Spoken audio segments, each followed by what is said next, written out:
Bob Marley had this incredible larger than life presence while he was here, a life that unfortunately was ended too soon. But when you go to tell his story, how do you even begin to decide what part of that story to tell?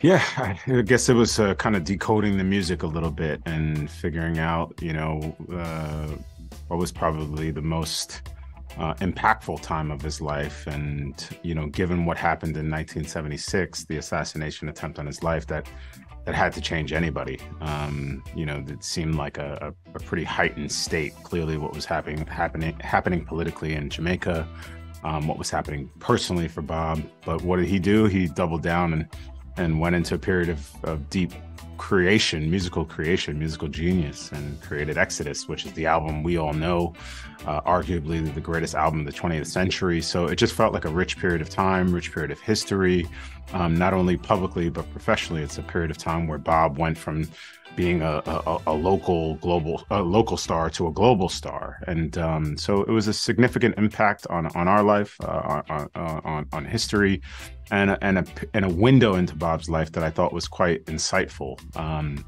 And so, yeah, that was part of the process. Obviously, bringing on Zach Balin to help me crack the script.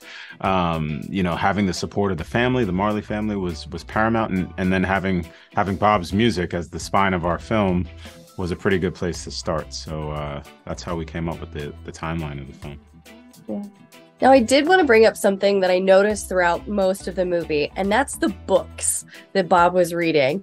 I noticed that there was a focus on several scenes, we really got some close-ups and focused on him reading some of these books, like the one by Marcus Garvey, who we know influenced some of his music, or at least, the Redemption song.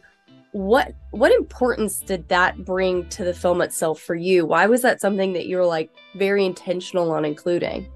Yeah, well, look, Bob was on a spiritual journey. He was of Rastafarian belief. My name, I'm named Reinaldo Marcus Garvey after Marcus Garvey, and that wasn't an accident. And that was something my father chose on purpose. And so I think Bob was in my life from literally my birth certificate. And I knew that was something that was important. It was important to know what Bob was doing, what was influencing the music, what was going in the lyrics, what his mission was. We talk about getting to Africa and how important that is, or how important it was for Bob. And he did reach Africa eventually, and the whole world. So that was the scripture was important. The Bible was important. Bob's spiritual journey was important, and was unlike a lot of musicians that you see today. Bob's journey was so unique, from where he came from, abject poverty, where he rose from, the most humblest beginnings. So I think it was important for us to show that, to lean into what influenced his music and why we are the beneficiaries of that today. Yeah.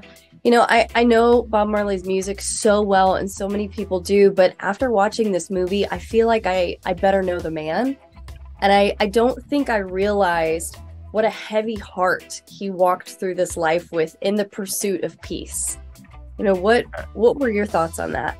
Yeah, I think we all learned that a bit. I think when you watch Bob's videos, he's kind of relaxed, he's cool, everybody smiling all the time. But nobody walks through life smiling. It's even our funniest comedies come from the deepest pain. It's so true. I think Bob channeled a lot of that pain to give us joy. That was and I think that was probably the more truthful route. And I think Kingsley helped a lot in his performance when it came to that. And the moments of joy was that for the public, he was giving that to us. But in his private life, I'm sure he was struggling with a lot. He was overcoming a lot of personal demons. And it was important to show that contrast, especially in a film. When you're trying to show something that's more truthful, that's what makes us human. That we're not all just happy-go-lucky all the time. We're whatever we're dealing with, we're really dealing with. And I think Bob gave us the gift of his music and so much joy. And it's important for us to understand where those lyrics were coming from, the pain that he had to endure, the struggle, not only him but his family, Rita, the Marleys themselves, what happened in Jamaica in 1976. So I think that makes the performance dynamic. I think it makes the story richer, and less one-dimensional. You have a full character arc when you have when you show all sides of the spectrum. Yeah.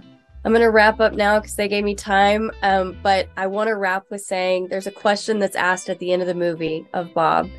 Do you really think that this world can make it? And I wanted to share with you that this movie feels like a reminder that, yeah, it can. So Yeah, thank you. We must make it. It must be made.